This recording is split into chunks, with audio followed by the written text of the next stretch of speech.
사랑과 은혜가 풍성하신 아버지 하나님, 또 오늘도 주님 전에 나와 기도하게 하심을 감사합니다.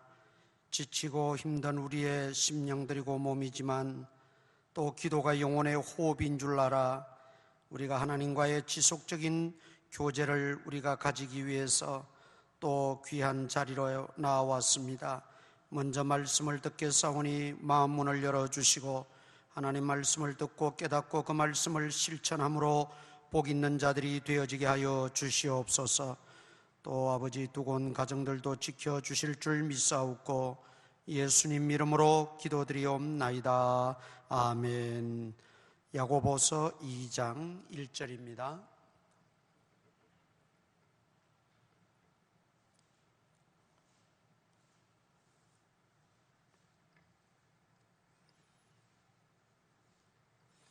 야고보서 2장 1절에서 13절까지 한 절씩 교독합니다. 내 형제들아, 영광의 주 곧 우리 주 예수 그리스도에 대한 믿음을 너희가 가졌으니 사람을 차별하여 대하지 말라.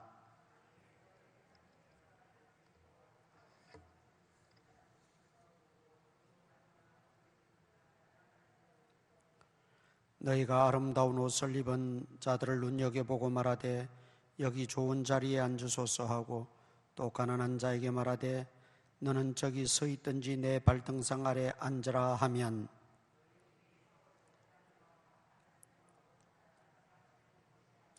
내 사랑하는 형제들아 들을지어다. 하나님이 세상에서 가난한 자를 택하사 믿음에 부요하게 하시고 또 자기를 사랑하는 자들에게 약속하신 나라를 상속으로 받게 하지 아니하셨느냐.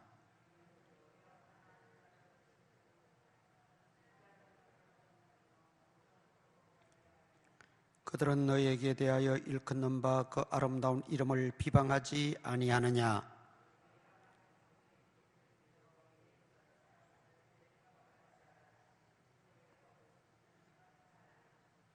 만일 너희가 사람을 차별하여 대하면 죄를 짓는 것이니 율법이 너희를 범법자로 정죄하리라.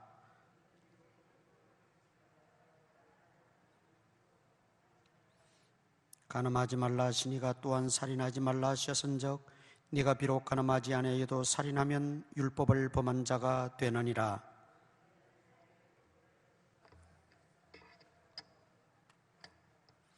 긍휼을 행하지 아니하는 자에게는 긍휼 없는 심판이 있으리라. 긍휼은 심판을 이기고 자랑하느니라. 아멘. 야고보서의 전체 주제는 성숙한 믿음 또는 성숙한 그리스도인, 이런 주제로 말씀을 하고 있습니다. 성숙한 그리스도인, 성숙한 신앙이 되기 위해서는 오늘 본문에서는 사람을 차별해서 대하지 말라, 차별 금지에 대해서 가르쳐주고 있습니다. 언젠가 제가 설교 시간에 한번 말씀을 드린 적이 있습니다. 전라북도 김제에 가면 금산교회라고 있습니다. 굉장히 오래된 교회인데 그 금산교회가 세워지게 된 것은 그 지역에 가장 부자였던 조덕삼 씨라는 분이 자기 집을 내어주어서 교회가 시작되었습니다. 근데 그곳에 선교사들이 순회하면서 복음을 전하면서 하루는 그 동리에 갔는데 그 당시에 선교사들은 말을 타고 다녔습니다. 그래서 말을 이제 먹이고 돌봐야 될 마방이라고 하는 곳이 있는데 그 마방을 운영하기 위해서는 많은 공간도 필요하고 또 돈도 있어야 합니다. 그런데 조덕삼 씨라고 하는 그 부자 집에 마방이 있었습니다. 교통의 요충지였기 때문에 그 마방의 선교사가 이제 말을 맡기고 하룻밤 신세를 지게 되었습니다. 그렇게 여러 차례 접촉을 하고 만나면서 당신 나라는 그렇게 살기 좋고 편하다는데 왜 이 조선 땅에 와서까지 고생을 하느냐 물었을 때 하나님의 사랑 때문입니다. 선교사가 그렇게 이야기를 했어요. 그 말에 이 조덕삼 씨가 굉장한 충격을 받고 또 어떤 새로운 그런 호기심을 갖게 되었습니다. 그래서 계속 대화를 나누고 만나던 중에 드디어 복음을 받아들이게 되고 세례를 받습니다. 그리고는 자기 집을 내어주어서 교회를 이제 시작하게 된 것이지요.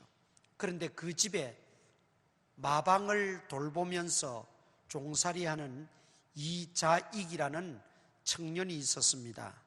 이 이자익이라는 청년은 일찍이 부모를 잃고 오갈 데 없어서 저 전라도 평야 금산 김제 그쪽으로 가면 아주 먹고 살기가 좋다더라 하는 소문을 듣고 정처 없이 흘러 들어와서 가장 큰 집에 당도에서 그 집에서 사정사정을 해서 종살이를 하고 있었던 것이지요. 그런데 두뇌가 명석해서 남들이 또 그 집에 아들이 공부하고 읽는 천자문을 다 듣고 외우고 암송하기에 이르렀어요. 그 명석함을 보고 조덕삼 이 부자 주인이 그러면 너도 같이 우리 아이들과 함께 공부해봐라. 그래서 공부를 시켰습니다. 그리고 그 선교사가 올 때마다 그 예배에도 참여를 시켰습니다.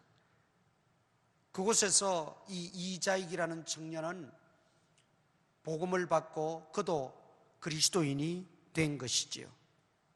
그리고 나중에 이제 이 조덕삼 부자가 땅을 내어주어서 그 땅에다가 기역자 교회를 전라도에서 최초로 짓게 됩니다.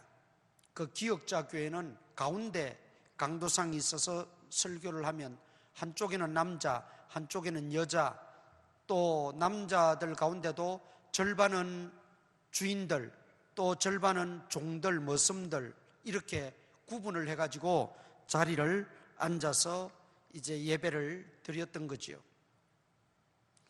그러면서 몇 년이 지나서 그 교회에 이제 장로를 뽑는 투표가 있었습니다. 그런데 결과는 놀라웠어요. 당연히 사람들은 조덕삼 이 부자가 장로가 될 줄 알았는데 오히려 그 집의 머슴인 이자익이라는 분이 장로로 피택이 된 겁니다. 본인들도 놀라고 교인들도 다 놀랐습니다. 그런데 더 놀라운 것은 주인 되는 조덕삼 그분이 나와서 하는 말이 여러분들이 정말 잘 선택하셨습니다. 정말 잘 뽑았습니다. 저 피택 장로 된 이제 이자익은 정말 신앙이 투철하고 온순하고 정말 심지가 굳은 그런 인물입니다. 우리 교회에 꼭 필요한 장로입니다 하면서 칭찬을 하면서 자신은 아무렇지도 않은 듯이 그렇게 집에서는 종으로 이자익은 또 충성하고 또 교회 오면 장로로 그렇게 조덕삼은 받들고 아름답게 관계를 유지했습니다. 그런데 가만히 보니까 이 이자익이라는 장로를 신학을 시켜서 목사를 만들면 좋겠다 생각이 들어서 자기 사비를 다 주면서 평양에 가서 신학 공부를 하세요. 그리고 신학 공부를 시켰어요. 그래서 이 이자익 전도사는 이제 장로님은 주인 조덕삼 씨의 그 정성과 도움으로 신학 공부를 무사히 마치고 목사 안수를 받았습니다.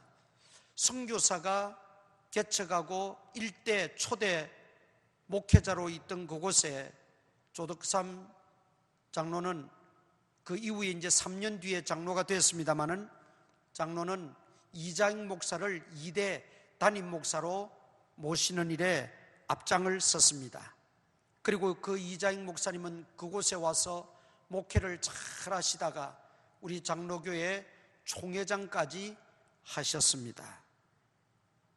그리고 그 자녀손들이 지금 6대에 이르기까지 아름답게 신앙을 잘 지키면서 참으로 한국교회 기둥과 같은 그런 일꾼들이 많이 나왔습니다. 우리가 그 당시 조선시대에 신분적 차별이 얼마나 심했습니까? 남녀 성차별은 말할 것도 없었고 특히 이 신분적으로 고하, 즉 주인과 종의 관계는 하늘과 땅 차이였죠. 예나 지금이나 이런 차별들이 늘 있어 왔고 지금도 있고 앞으로도 아마 있을 것입니다. 여러분, 로얄 박스라는 말을 아시지요? 로얄 박스, 가장 값나가고 가장 비싸고 가장 중요한 자리를 우리는 로얄 박스라 그럽니다. 예전에는 극장에도 그 로얄 박스라 그래서 거기 앉는 사람들은 더 비싸게 받았어요. 지금도 경기장에 가면 로얄 박스가 있어요. 그 로얄 박스라는 것은 옛날 왕이나 왕족들이 예배드리러 오면 경호상의 문제도 있었겠지만 왕족이라고 하는 그 신분을 우대하기 위해서 따로 자리를 만들었습니다. 황금을 받고 그렇게 찬란하게 만들어서 그 왕족들은 따로 앉았습니다. 그래서 거기서부터 유래된 게 로얄 박스입니다. 터키 이스탄불에 가면 성소피아 예배당이 있습니다. 거기에도 어마어마한 로얄 박스가 존재하고 있는 것을 보았습니다. 그런 일종의 신분의 차이 또는 성차별 또는 어떤 지위 고하에 대한 차별, 그리고 또 재물에 대해서, 오늘 본문은 부자와 가난한 자의 차별에 대해서 이야기하고 있지요. 재물을 가지고 그 재물의 유무에 관하여 차별을 하는 그런 일도 있습니다. 사실 차별 말하면 우리나라는 유교 관습과 유교 전통 문화이기 때문에 차별이 더 심하지요. 남아 선호 사상부터 시작해가지고 얼마나 차별이 심했습니까? 그런데 오늘 성경에는 성숙한 믿음, 성숙한 그리스도인들은 이런 사람을 대할 때 차별을 해서는 안 된다, 그렇게 분명하게 말하고 있어요. 요즘 우리나라에서 이슈가 되고 있는 게 차별금지법이라는 것입니다. 차별금지법. 그래서 우리가 분명하게 알아야 되는 것은 차별금지법이 필요합니다. 장애인에 대한 차별금지해서는 안 되지요. 또 노약자에 대해서 차별해서는 안 되지요. 외국인 근로자에 대해서 차별해서도 안 됩니다. 그런데 문제는 뭐냐면 그 차별금지법에 동성애자들을 옹호하고 동성애자들을 보호하는 그런 것까지도 집어넣어가지고 우리 한국교회에 여러 가지 갈등을 불러일으키고 있습니다. 동성애에 대해서 말만 하면 혐오 발언이라고 해서 처벌을 하거나 벌금을 매기거나 또 구속을 하거나 그렇게 법으로 정하는 겁니다. 그것은 오히려 역차별이라고 볼 수 있는 것이지요. 우리가 이런 일들이 우리나라에서 더 이상 일어나지 않도록 또 법으로 만들어져서 이런 비성경적인 일들이 범람하지 않도록 우리가 기도 많이 해야 됩니다. 그렇다면 오늘 본문에서 차별에 대한 금지를 말씀하면서 왜 차별해서는 안 되느냐 몇 가지로 말하고 있습니다. 1절 보겠습니다.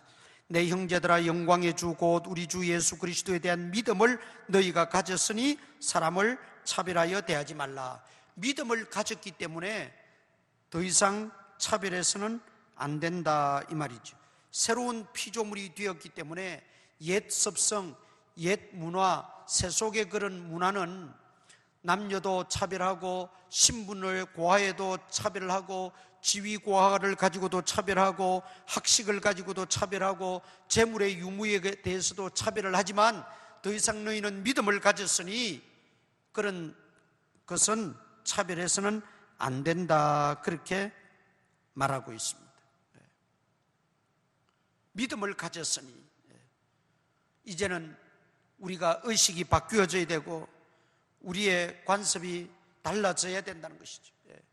믿음을 가졌다고 하는 것은 이것은 예수 그리스도의 피로 구속함을 받고 하나님의 자녀된 상태에서는 모두가 한 형제요 자매입니다. 그 안에서 어떤 신분이나 지위나 재산을 가지고 어떤 판단을 하거나 차별을 해서는 안 된다는 것이죠.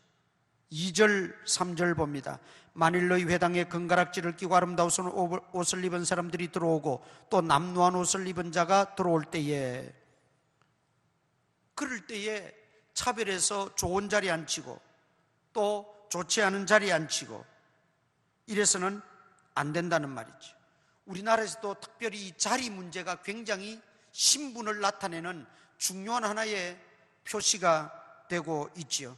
물론 질서와 권위와 존경의 의미로 우리가 자리를 배정하는 것은 마땅합니다.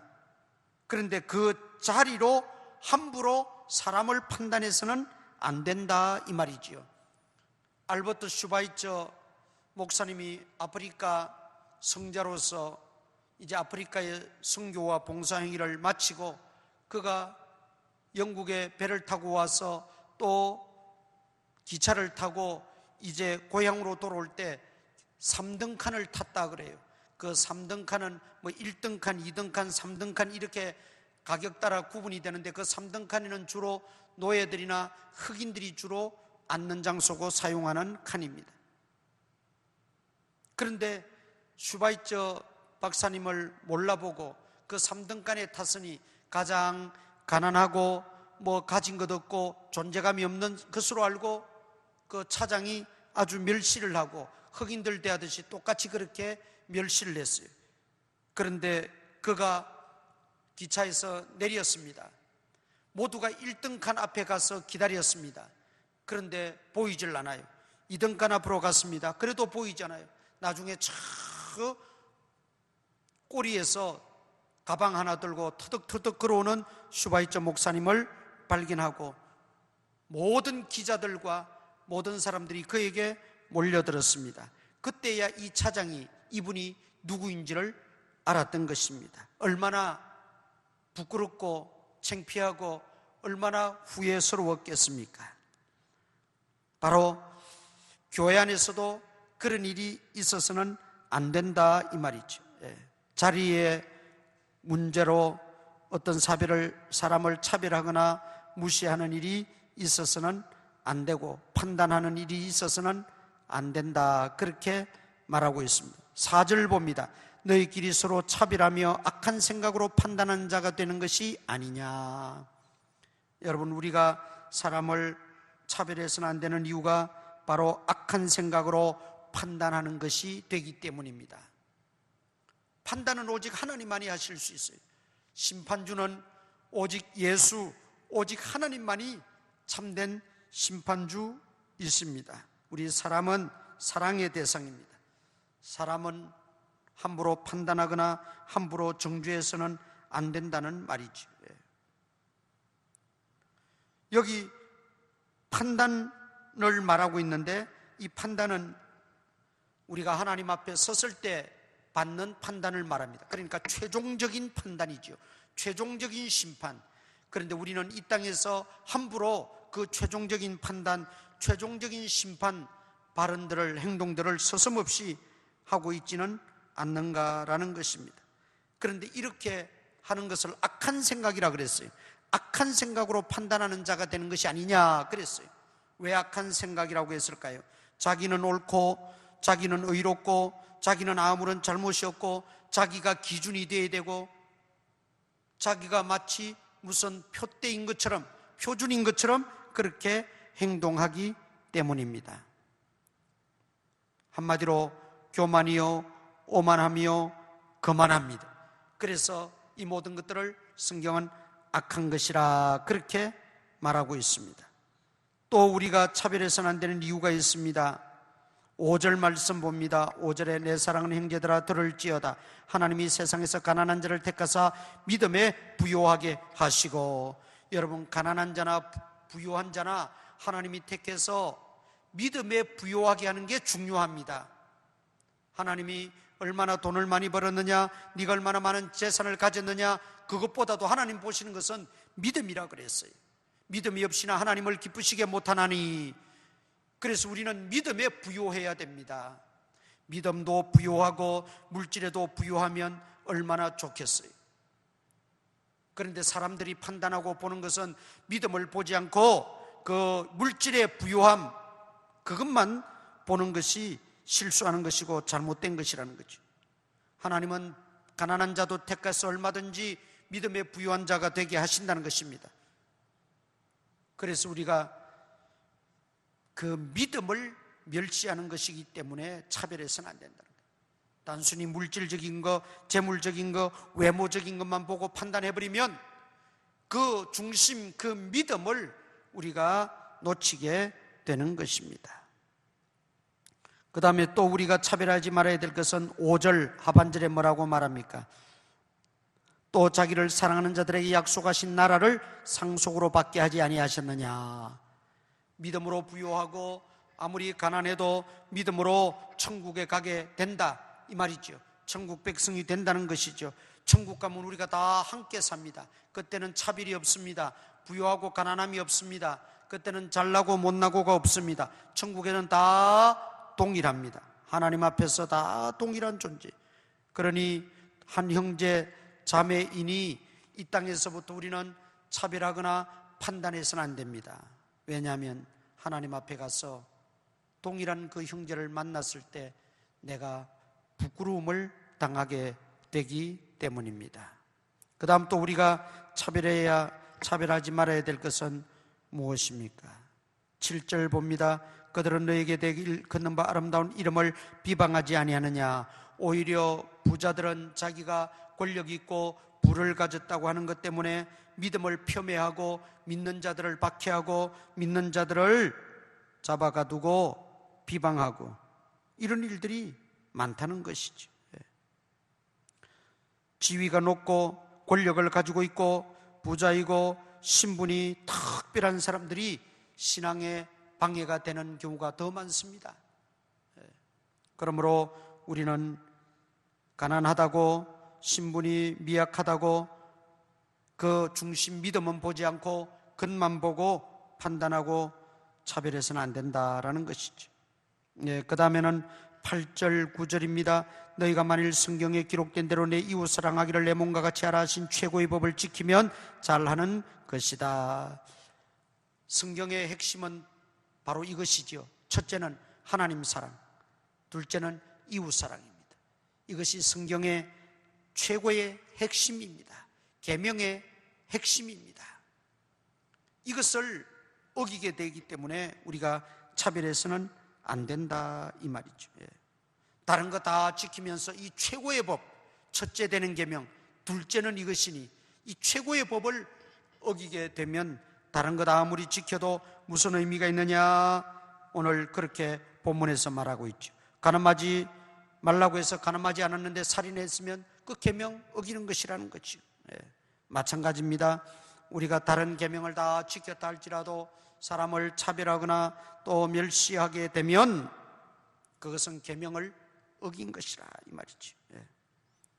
그 다음에 또 우리가 차별하지 말아야 될 것이 무엇입니까? 12절입니다. 너희는 자유의 율법대로 심판받을 자처럼 말도 하고 행하기도 하라. 우리에게는 심판이 기다리고 있다는 거예요. 마지막 날 심판주 되시는 주님 앞에 섰을 때에 우리가 긍휼이 있는 심판이 있고 긍휼 없는 심판이 있다 그랬어요. 하나님께서 우리를 긍휼 없는 심판으로만 심판하시면 우리는 하나님 앞에 고개를 들 수가 없을 거예요. 그러나 긍휼 있는 심판이 있다 그랬어요. 그런데 사람을 차별하는 이 심판은 긍휼이 없다, 그렇게 말하고 있어요. 13절에 말하지요. 긍휼을 행하지 아니하는 자에게는 긍휼 없는 심판이 있으리라. 긍휼은 심판을 이기고 자랑하느니라. 긍휼 없는 심판에 우리가 해당되어서는 안 되겠다는 말이지. 따라서 우리는 이렇게 성경에 차별해서는 안 되는 이유를 조목조목 상세하게 우리에게 가르쳐 주셨습니다. 이 말씀을 우리가 잘 묵상하면서 행여 우리가 부지 중이라도 차별하는 일들이 없도록, 남을 정죄하고 판단하는 일들이 없도록 우리가 항상 조심해야 됩니다. 우리 예수님이 땅에 계실 때 차별을 많이 받으셨어요. 목수의 아들이다, 집안이 가난하고 집안 배경이 좋지 않았기 때문에 그런 차별을 받으셨어요. 나사렛에서 무슨 선한 것이 나겠느냐, 그 지역의 어떤 출신 그것 때문에 또 차별을 받으셨어요. 그리고 또 바리새인 서기관들은 저가 율법 공부도 하지 않았으면서 함부로 율법을 그렇게 해석하고 가르친다고 또 그렇게 차별을 했어요. 우리 예수님이 이렇게 차별을 받으심으로 그 차별이 얼마나 부당한 것인가를 우리에게 교육하고 있는 거죠. 지금도 타 문화권이나 타 종교권, 여러분 얼마나 심한 차별을 받고 있는지 몰라요. 박해, 핍박도 말할 것 없지요. 우리가 그들이 정말 이제 차별 없이 신앙생활하고 하나님 잘 섬길 수 있도록 편안하게 신앙생활할 수 있도록 기도해 줘야 돼요. 이집트에 가면 콥틱 교도들이라고 있어요. 콥틱 교는 기독교입니다. 이집트 기독교인들을 콥틱교라 그래요. 그런데 얼마나 차별을 받는지 몰라요. 얼마나 무시를 당하고 핍박을 받는지 몰라요. 그래도 그들은 믿음을 지켜요. 심지어 그 폭탄을 교회에 던져가지고 말이죠, 수십 명, 수백 명이 순교를 당하는 그런 일이 있어도 그들은 믿음을 저버리지 않고 끝까지 믿음을 지키고 있어요. 지금도 불교나 힌두권에 얼마나 많은 그리스도인들이 핍박을 받고 차별을 당하고 있습니까? 교회 안에는 그러면 차별이 없을까요? 교회 안에도 차별이 있습니다. 끼리끼리만 어울리고 그 부류에 들어올 수 없도록 눈에 보이지는 않지만 장막을 치는 행위들이 있어요. 이런 것들을 우리가 깨뜨려야 돼요.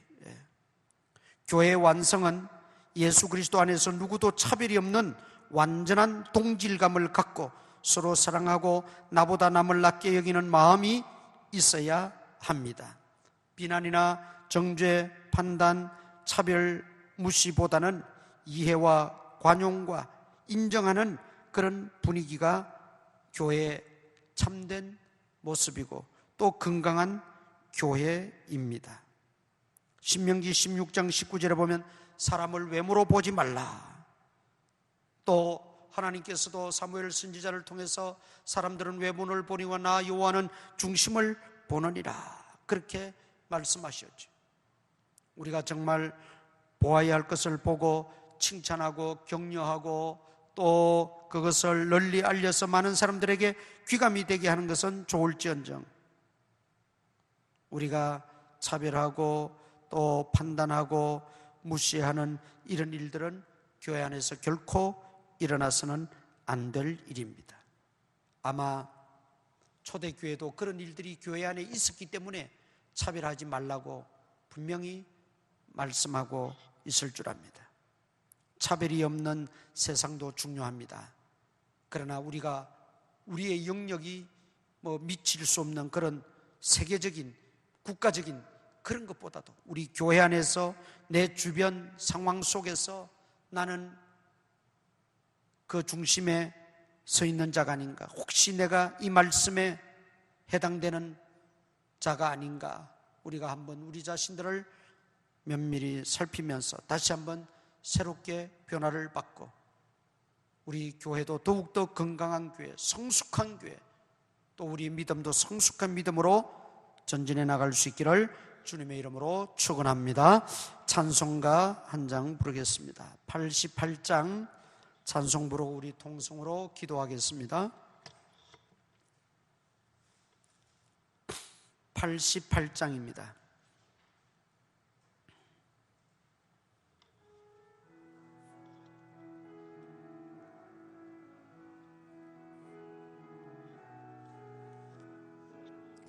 내 진정 사모하는 친구가 되시는 구주 예수님은 아름다워라. 산 밑에 백합하여 빛나는 새벽별, 주님 영원할 길 아주 없도다. 내 맘이 아플 적에 큰 위로 되시며 나 외로울 때 좋은 친구라. 주는 저 산 밑에 백합 빛나는 새벽별, 이 땅 위에 비길 것이 없도다. 내 맘의 모든 염려, 이 세상 고락도 주님 항상 같이 하여 주시고, 시험을 당할 때에 악마의 계교를 즉시 물리치사 나를 지키네. 온 세상 날 버려도 주 예수 안 버려 끝까지 나를 돌아보시니. 주는 저 산 밑에 백합 빛나는 새벽별, 이 땅 위에 비길 것이 없도다.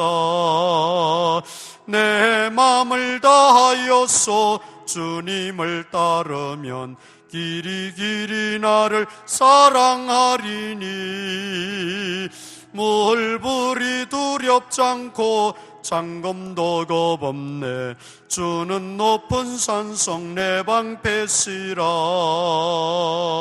내 영혼 먹이시는 그 은혜 누리고 나 친히 주를 뵙기 원하네. 주는 저 산 밑에 백합 빛나는 새벽별, 이 땅 위에 비길 것이 없도다.